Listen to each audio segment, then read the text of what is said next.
My, my. Looks like I just brought this family a beautiful tropical island. As soon as you hand me a cashier's check for $1 million, you will have. Did I forget that little detail, huh? There you go. Now, I think you owe me a deed. Not until 5 o'clock. My secretary and staff are working very fast, but they weren't given much warning. Well, I told you days ago this might happen. Well, but then I didn't know until an hour ago that I was actually going to buy the island. Listen, my husband doesn't know anything about this, so if he walks in, you're on your way out. But what if he asks questions? You're a jewelry salesman, only I didn't buy anything, all right? I can't believe it. Cord and I are going to have our very own tropical paradise. We can just stay there forever and just forget about the real world. Where should I meet you at 5? Down in the lobby. Very good. Oh, just hurry. Hurry. Did you get a chance to talk to Vicki? Oh, excuse me, I'm sorry. Oh, it's all right, honey. Mr. Jenkins was just leaving, weren't you? Mr. Roberts? Mr. Jenkins, how you doing? All right, Tina, what's going on? And why did that guy hightail it out of here before I had a chance to ask him what he was doing here? Here's what to do when you don't find the rainbows in this time. Here's where you go when it looks like the rain won't end. Don't cry. I'll give you tomorrow. Let me be the one to share it with. And each day that follows, 'cause we only have one life to live. The slightest desire at all to go to work. Good thing we have a capable staff, isn't it? Absolutely. It's good for us to have a few days off away from there. Just the family being the family. I'm so hungry. Well, neither one of us did much eating while Jessica was gone. Didn't seem to miss it either. No, and sleep. Dear Lord, but I slept well last night. It's the first time in ages I had a really deep sleep. Yes, normalcy. Think we can hang on to it, Mrs. B? Clutching and clawing, Mr. B. Here, excuse me.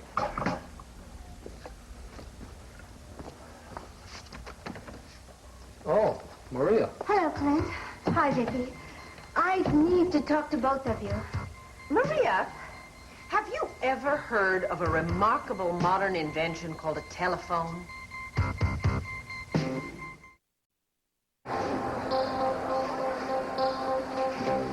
If you can prove your client's innocence, Mr. Sanders, by all means, do so. I'm afraid I'm going to have to call a recess, Your Honor. My witness doesn't seem to be here right now, and Here she is now. The defense calls Dorian Lord to the witness stand. Dorian Lord?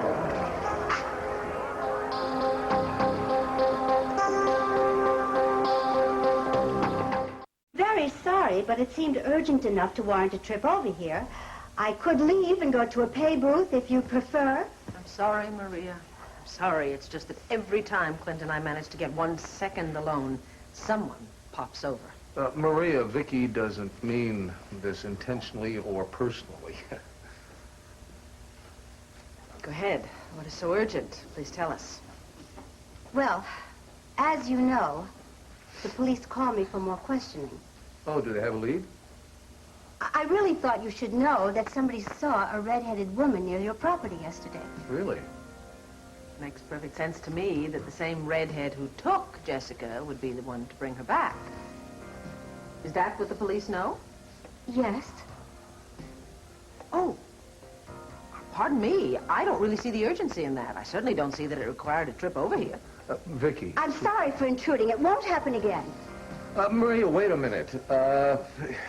Is there any more to it? Well, look, I don't want to waste your wife's time or invade your privacy. Maria, you're here now. You might as well tell us everything. Look, I don't mean to be rude. Oh, I think you do, and I'm not sure why, but at any rate, I thought I would come here, Vicki, to help you, to inform you that, well, actually to warn you, that the police are once again thinking in terms of Nicky Smith. Wow, my, you almost sound like a jealous husband. Tina, the man almost ran me over running out of my apartment. Well, that's because guy was throwing him out when you came in. He said a jewelry salesman. Oh, I see. And he just happened to be knocking on our door, right? No. No, actually, I made an appointment with him weeks ago. You know, I picked something out, and that was before I knew that, you know, I couldn't afford anything really expensive or nice anymore. I mean, that is true, isn't it? Asa didn't talk you into keeping the $1 million, did he? She said, hopefully. No, ma'am. He didn't. Sorry. So, look, you get a chance to talk to Vicky and Clint? I tried, but the line was busy. Oh, then you don't know yet, huh? Honey, I heard on the radio on the way over here. Jessica is back home, safe and sound. Oh, honey, that's wonderful. Isn't it? I couldn't believe it. Ecstatic. Oh, I bet. Hey, why don't we go over there and join in their celebration, okay? Even if we just poke our heads in and say hello. Well, sure. And while we're there, we can ask for a loan. Just teasing. Yeah, come here. In the meantime, though, why don't you tell me what Asa said? Did he try to lie about anything? No, not at all. As a matter of fact, he was pretty calm about the whole thing. Well, that surprises me. Why? Tina, he knew that there was no sense in tangling with me because I knew everything there was to know. There was no way that he could lie his way out of that one. And he tried everything. You know, he even tried to get me to accept that money free anyway. I said, no way. And then he says, hey, bet your wife is at home crying her little eyes out. Tina, I can't tell you how proud I was to be able to say, my wife doesn't give a damn about your money as long as she's got me. State your name for the record. Dorian Lord. Be seated. Mrs. Lord, until 2 weeks ago, you were an inmate at Statesville Prison. Were you not? Yes, thanks to you. Would you tell us in your own words what your stay was like, specifically? Excuse me, before we get too far down memory lane, I would like to inquire as to the object of it all. The object, Your Honor, is that I am preparing the court for the next witness, whom I believe knows who the killer is and the crack leader for the factory. Oh, good. Well, then you're going to solve 2 crimes for us while you prove your client innocent. That's... Hopefully, yes. Well, as district attorney, I'd hate to be accused of obstructing justice. Well, you've got to make up your mind, Mr. Callison. Are you objecting or not? No, I will not object, Your Honor. Thank you. As long as I believe that we're actually getting someplace and not confusing the primary issue. Herb, darling, we're going to clear this whole thing out. Mrs. Lord, you will confine yourself to answering questions posed by counsel. Yes, of course. I'm so sorry, Your Honor. Mr. Sanders, you may continue. Thank you, Your Honor. Mrs. Lord, would you tell us in your own words what your treatment was like at Stateville Prison under the reign of Warden McFadden and Miss Spitz? Yes, gladly. If I were to use only one word, it would have to be inhumane. Even though none of the inmates were trying to escape or cause a riot, we were all just trying to get through the day, survive by following the rules. Mm-hmm. And what was the inhumane behavior? That was a mystery at first. You see, certain of the women were woken up, usually an hour after lights out, sometimes a little later. By whom? A guard? No, it was always by matron, ex-matron Spitz. She would prod them awake with her nightstick and drag them out of their beds. They would return the next morning, dragging themselves in, obviously deprived of sleep. Did they say what they were doing or what they were being forced to do? Well, now I must object, Your Honor. See, Matron Spitz has already been on trial in this matter. She's now serving time. She was found guilty. We all know she was participating in an illegal act. Yes, but Your Honor, Matron Spitz is relevant to my defense of Dan Wallach, and I feel the jury should be refreshed on the facts. I mean, I can't assume that they are following the case in the media. Objection overruled. Thank you, Your Honor. Mrs. Lord? Oh, no one would tell me at first what was going on. I guess they were afraid of the consequences, but eventually I got one of the inmates to tell me. The women were being forced to work in a crack factory that was being operated out of the basement of the Backstreet Bar. Please note that this is the same place where the murder occurred. I understand that you made a journey there yourself, pretending to be your cellmate. Is that true? Yes, and I saw for myself what was going on, including Warden McFadden, who waved a gun at me, threatened to kill me. Luckily, I was saved, and the crack operation was broken up. And I understand that only one crack leader was captured. Is that true? Yes, just one. But the inmates had the feeling that there were one or two other leaders who kept themselves out of sight. Let it also be noted that Warden McFadden and Miss Spitz refused to confess who their accomplices were. Well, we're sure all having a good time reliving the crack factory trial, but what is the point, Your Honor? I agree. Mrs. Sanders... Your Honor, my client, Dan Wolick, contends that Vince Robeson himself confessed to the murder of Susan Bates and to being a drug dealer. Susan Bates disappeared mysteriously the night that there was an attempt on Dorian Lord's life. Yes, and she took the tape with her that could have exonerated me. So? So if I could just proceed with this witness, everything would be quite clear. My patience is wearing thin, Mrs. Sanders. Yes, Your Honor. Dorian, after your release and the arrest of Dan Wolick, you came to the conclusion there was some sort of link between the murder and the crack ring, did you not? Yes. So I went back to Statesville Prison to see some of my friends, the inmates there. And they told me that there was no way that Susan Bates could have escaped from Statesville. In fact, nobody had escaped from Statesville in years. How did she get out? Obviously, you were jolted by this to come rushing over here, and we appreciate it. We do? You know something? Even though the police are thinking about it, doesn't necessarily mean that they are going to pursue it. And if Maria hadn't come rushing over here to tell me about it, I might never have known that this ludicrous suspicion was creeping up again. Well, I'm sorry for being concerned for your welfare, and I promise you it will never happen again. Now, wait a minute, both of you, just hold it. We're friends. And you came here out of friendship, and Vicky knows that. Well, I'm going down to police headquarters and tell Captain Moore and Cousin Rafe just what they can do with this little cockamamie idea. Clint, I don't think you should do that. They're not going to be very receptive. I tried to explain to them what a ridiculous idea Well, yes, was, but and you they were probably very polite about it. A hell of a lot more polite than I intend to be. Clint, I really don't think it's your best move. Maria, pardon me, but my husband does not need your advice on how to think and behave and what to do. Thank you. Well, excuse me. I guess I don't know the Victoria Buchanan rules here, and I obviously have broken one too many.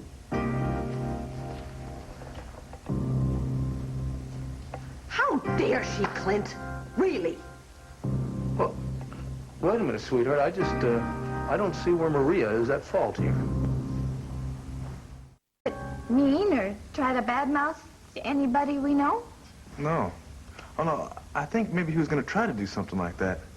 He said something about not wanting to be accused of lying when some new facts come into light. I don't know what that meant. But he didn't say what those facts were. No, I wouldn't let him. Tina, I told him I don't want to hear any more of your damn lies. And he backed off after that. But then something kind of funny happened.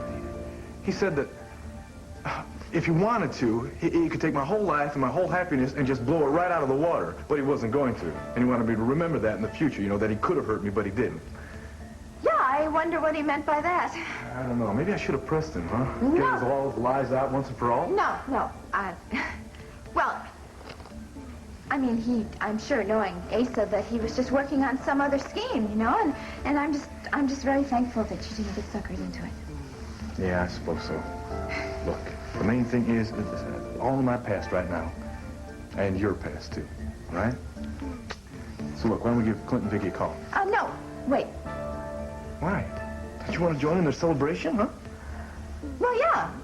Yeah, I do. It's just that, well, once you get over there, you're going to start talking business. And, well, now that you have, well, Clint gave you a couple of days off to go to El Paso, I have a little, proposition to make. Oh, such as? Such as, why don't you take a few more days off and, you and I can go on a honeymoon. A honeymoon we never had.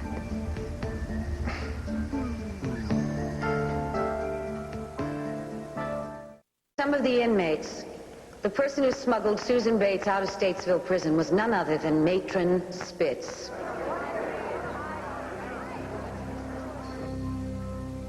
I understand you've been subpoenaed today as a witness at the Wolick case. That's correct. Now, I want to advise you that Judith Sanders is one of the toughest attorneys around, and you've got to be prepared. Well, yes, that sounds sensible. I'm not proposing that you lie. No, of course not. Just that you consider well in advance what you're going to say. Rest assured, I will be very well prepared. And so you'll tell the truth as you know it, right? I know just what you want me to do. I guarantee you will be paid well in the end. Oh, really? How much? A lot. You have nothing to worry about, Counselor.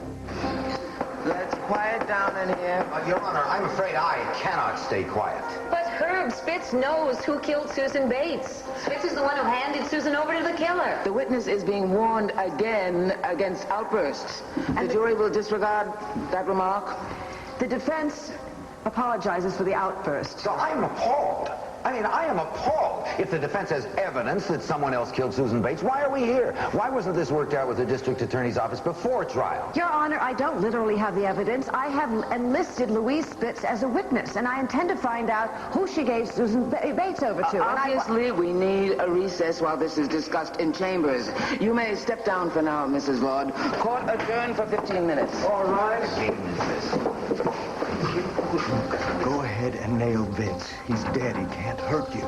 But just leave me out of it, and I'll give you the money I promised. You have quite a lawyer for a mother, don't you, Mr. Sanders? Just don't let her get to you. You've met Diane Bristol, Dan Woolley. Yes, of course. I read about how they made you work in the crack ring. Well, when you're a prisoner, you don't really have much choice. And you never should have been in the prison in the first place. Dorian, I can't thank you enough for what you've done. Oh, I've only laid the groundwork. The rest is going to be up to your attorney to get Matron Spitz to crack. Well, if anyone can do it, she can. Yes, I know that, having been in her gun sights myself. Did you happen to notice how very uncomfortable Jamie seemed while I was testifying? My feelings about him get worse every day. You really think he's involved? Oh, I'm willing to bet on it. He's just managed to cover himself awfully well. Do you think that Judith is going to call him to the stand? Maybe she won't have to, if she can break Spitz first.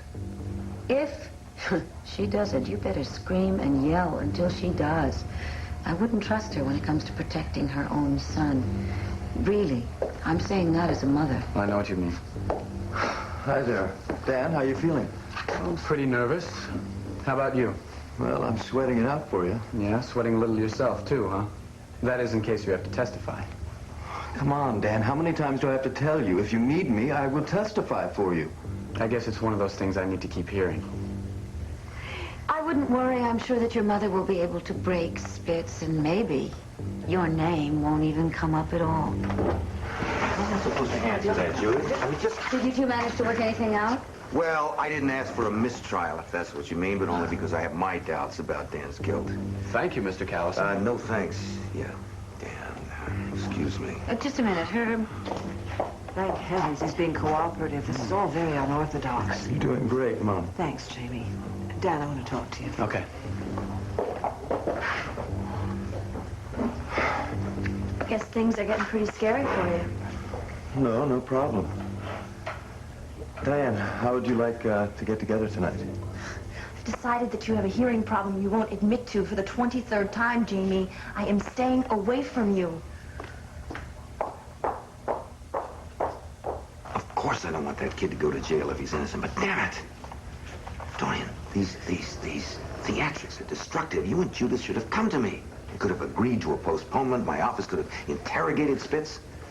It's just the way things happen. But what if it doesn't happen your way? What if Louise Spitz stonewalls it, huh? What if all this propaganda in front of the jury comes to nothing? You know what's going to happen then, don't you? You and Judith Sanders will have succeeded in convicting Danny Woolley. Not me. Not me. For crying out loud! Maria couldn't wait to get here with that news. She probably broke every speed limit trying to get here. Wait a minute. Why can't you believe her? Why can't you believe that she just came over here to warn us ahead of time of what to expect? I just don't believe her, that's all. Look, if I were in her position, if anyone else were in her position, don't you think they would think those poor people, let's hope the police give them a few days of happiness before they drop the next bomb on them, and then not say anything? Are you sure you're not reacting to the bomb itself? No, I am not. Look, the subject of Nicky Smith has caused us to quarrel, and I don't think that bothers Maria Roberts in the slightest.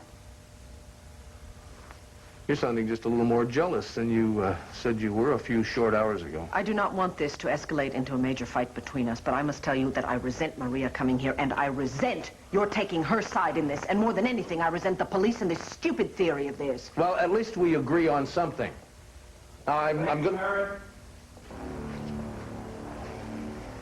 Sorry, Clint, Vicky. That's all right. I know it's happened. You two have figured out who the kidnapper is, right? Out of all the millions of people in this world, it comes down to one person. Me, the loving mother, who once had an emotional illness. Let me tell you something, both of you. If you keep this up, I'm going to hire myself a lawyer, and I'm going to sue you for harassment.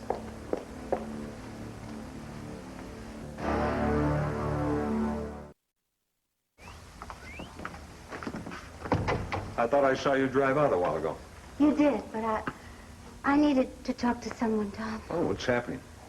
I'm not sure, but I think Vicky hates me. Maria, will you please start at the beginning, huh? The beginning is so many years ago. I think it began when Cordetto was born. Ever since I told Vicky the truth about Cord being Clint's son, her attitude toward me has changed totally. It seems that I am no longer wanted at Landfair. She just lit into me. All I was trying to do was be helpful. Look, just tell me what happened exactly, will you?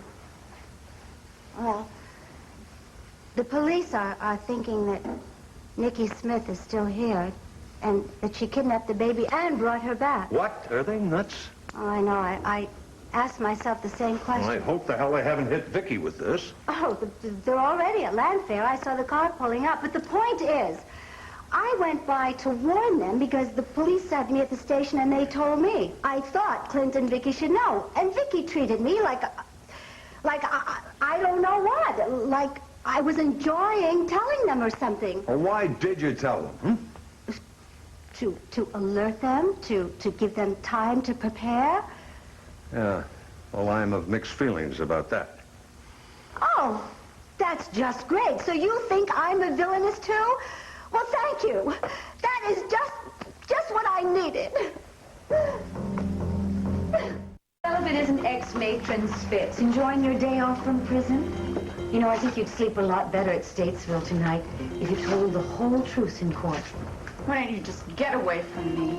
Oh, she still thinks she's in charge and can issue orders. How dear. I think it would be best if we just moved along, It's please. all right. I can wait to close.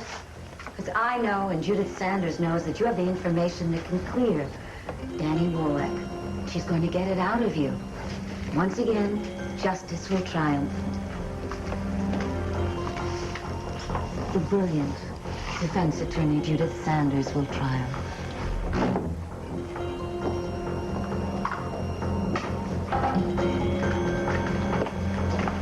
Well, we'll convene in 2 minutes.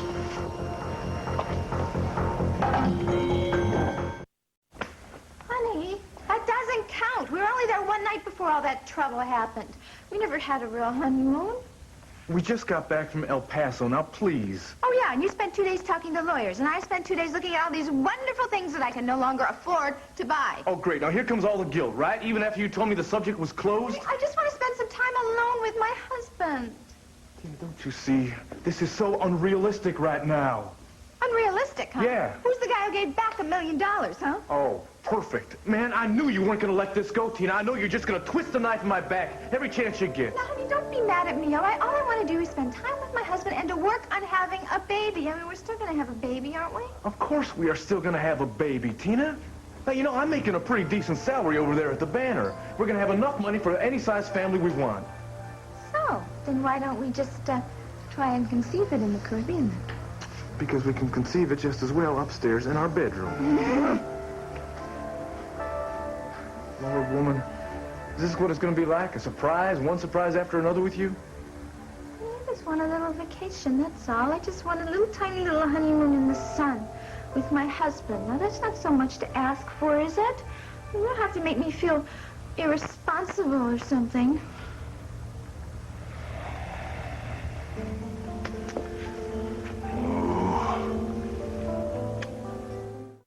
outrage. A damned outrage, that's what it is. Now, look, if you stop yelling long enough to just talk to us, Clint. I agree. Oh, sweetheart. I'm back. I'm calm. I went and got all of this out of my system up in the nursery. I stood and I watched our beautiful little baby girl sleeping peacefully. I'm not going to yell. I'm going to answer all of your questions, and we're going to get this over with. And after that, you two are going to leave this house, and you are not going to come back on this subject again. Please. Where would you like to start? Vicky, we're really very sorry. Save it, Rafe. Please. Now, the kidnapper, whoever she may be with her little red wig, has managed to totally outsmart you, me, all of us. Let me point something out to you, however.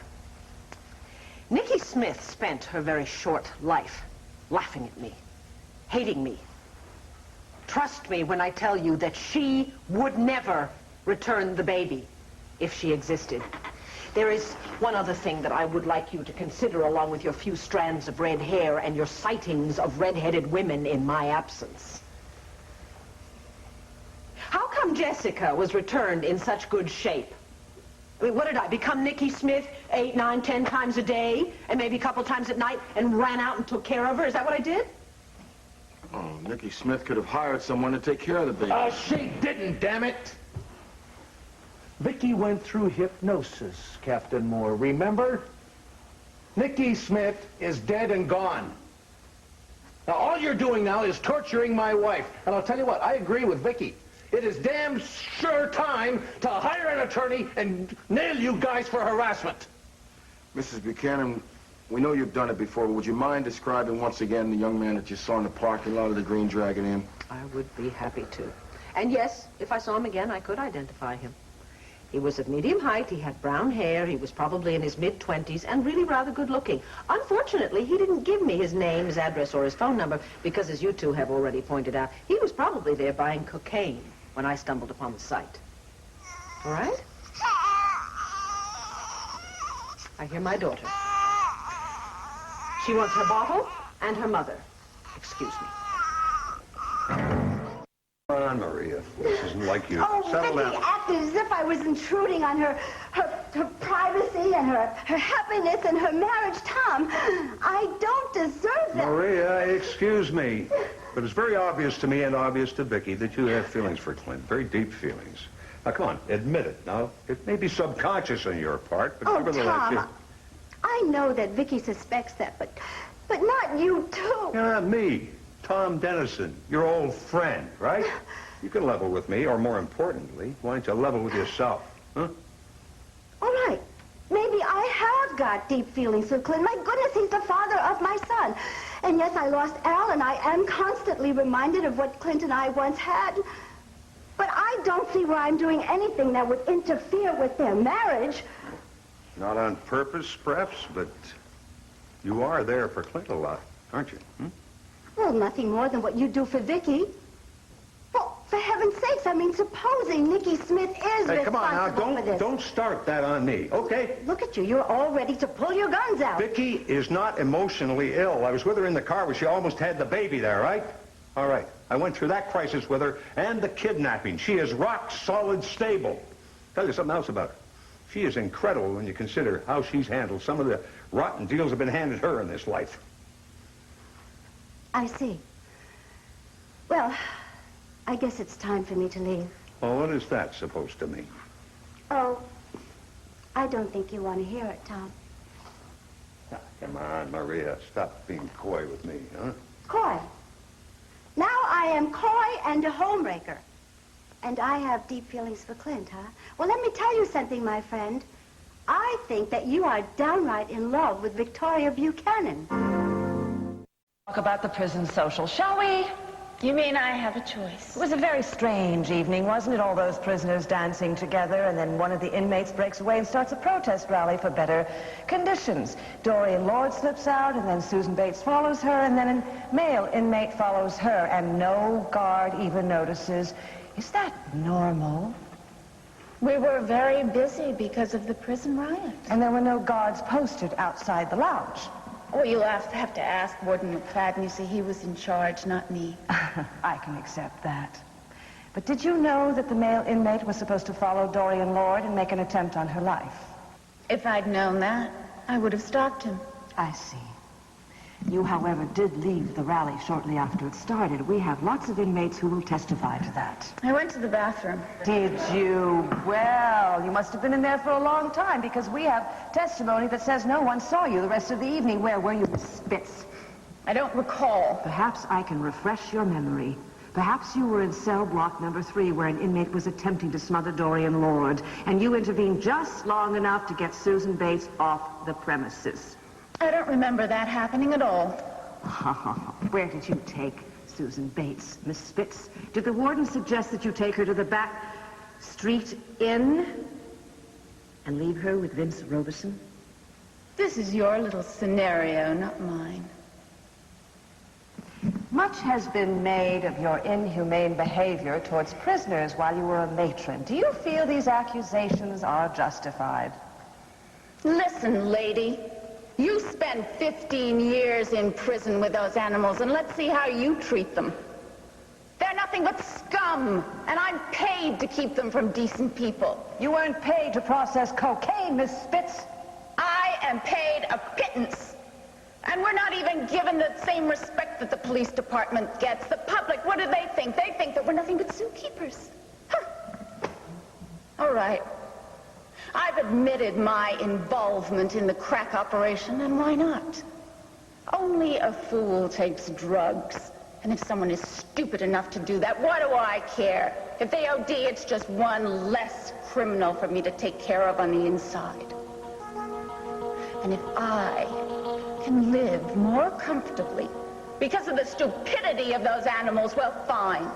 You may have caught me, but you are not going to make me sorry, not one bit. In the 15 years as so-called zookeeper, what about the innocent people that shouldn't have been there? Did you feel badly about them? I used to, sure. And what about this young man, Dan Wallach? Does it bother you that he's being framed and he may go to prison for a crime he obviously did not commit? I don't think that I did anything wrong in making money off people who had already broken the law. I'm the one that's in jail. Why should I care about him? Or anyone? They are right about you, aren't they? Everything they say, you've lost all human feeling. You really are a sadist. I'm afraid we both came to Landview and got caught in a situation way beyond our control. Memories have done us in. What I'm saying is, if I seem starry-eyed when I look at Clint, I see the same look in your eyes when you see Vicky. Well, I admit, there have been times when I've thought that she's looked at me in a special way, but then I remember that I look exactly like the husband she lost and loved so much, and that's as far as it ever goes. And another thing, I'm not the sort of person that covets another man's wife. And I am not the kind of woman who goes around stealing another woman's husband. Which is why I resent Vicky for being so harsh with me. She's in the midst of a crisis right now. That's possibly why she's being harsh. But you'll never convince me she's emotionally ill, and that is not Starlight, Tom, right? Believe me, I pray it's not true.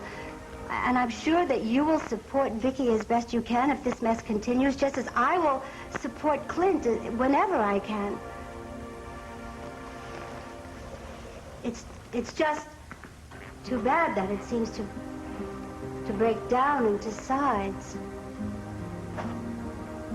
And it has. Tom, if you love Vicky, you'll take care of her. Just as I love Clint, and I'll take care of him. All the wrongs of the past can be changed. Even if it's a 1 in a million chance, Clint, We're only talking about taking precautions, that's all. Spell it out for me. all right. Like what kind of precautions? Okay, Clint, all right. Round-the-clock nurses for the baby. Installing a better security system for the entire grounds. Strategically place hidden video cameras to catch the coming and goings of Well, anybody. it sounds like a prisoner of war camp. It's only to protect your baby, Clint. And most importantly, Clint, to make sure that Vicky is never totally alone with that baby. All right, you fellas have about 30 seconds to get out of this house. And then I think you're probably going to have to arrest me. Captain, may I speak to my cousin in private? Sure. Oh, come on, what's this? The good cop, bad cop routine? No. Huh? Just a guy who loves you, your wife, your children, who wants to speak as one family member to another.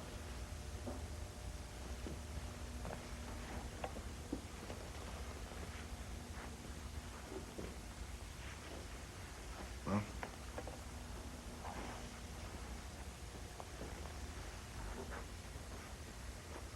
You're trying to make this place into a fortress, Rafe.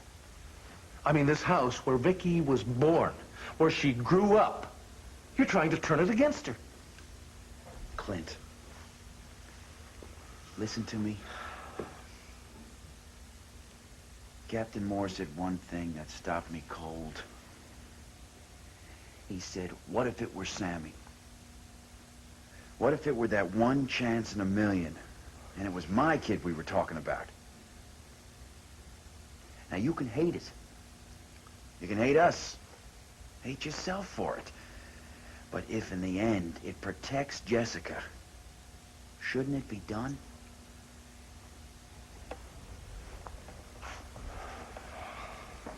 You had your doubts, at least before the hypnosis, because you've seen Nikki in action.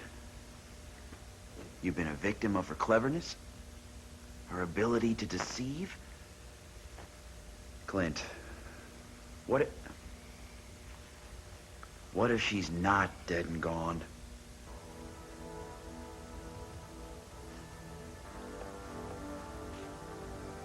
Do you realize what you're asking me to do? Yeah, to protect your child. To protect your whole family. Not by forcing Vicky into treatment or forcing her into anything. But just taking some extra measures in case it's true.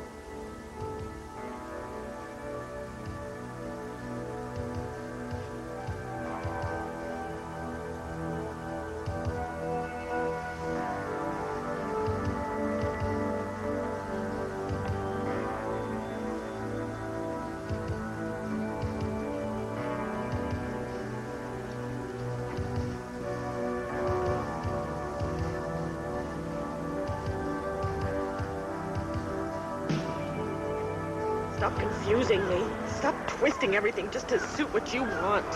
All I want is to help you. Then leave me in peace, please. You're not in peace, Nikki. You can't be, not as long as you keep denying that Vicky is part of you. There you go with her again. It's like a bloody Chinese water torture. Vicky, Vicky, Vicky.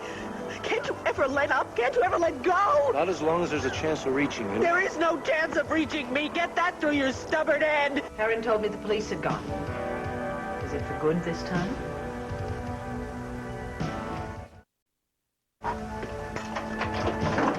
Excuse me. Hi, I need to get into Allison Perkins' room, please. Oh, I'm sorry. I can't really sit. Oh, you see, Miss Perkins had to appear in court today, and she had to give evidence, and she forgot something. So she called me and asked if I'd come by and get it for her. Oh, I'm not supposed to. Oh, no, my dear, I'm obviously not a thief. Now, she's got to have this, or she's going to be in such a jam. Okay. Thanks. I think I've seen you here before. Oh, sure you have. We're real good friends. Thanks. I really do appreciate this. It's just so important. Thanks. Thanks.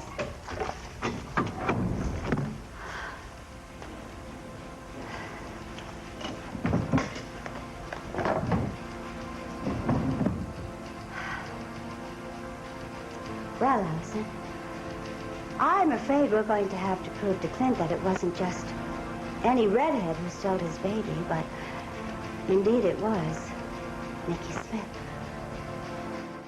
Superior, aren't you, Mrs. Charles Jameson Sanders II? It is not a question of superiority, Miss Spitz. It is a question of the common ground we all share as human beings. It is not common ground. You were born with a silver spoon sticking out of your mouth, and then you married a golden one. Are you going to let an innocent young man pay for a crime he didn't commit? Or are you going to be a decent human being and tell us who was at the back street? Who took Susan Bates? Was it Vince Robeson? Was he the ringleader? Yes! He said he was going to take care of her. Murder her? No, I wouldn't have left her there if he was going to murder her. Just get her out of town. But she didn't believe him. Neither of them did. Neither of them? Was there another one? Was there an accomplice to Vince Robeson in the crack ring and Susan Bates' murder? Tell us, Miss Spitz. Please don't be like them. Show us that you have some spark of decency, that you have some humanity left. You want to know who it was, Mrs. Charles Jameson Sanders II? Well, I'll tell you all right. It was your son, Jamie. He's the one sitting right over there.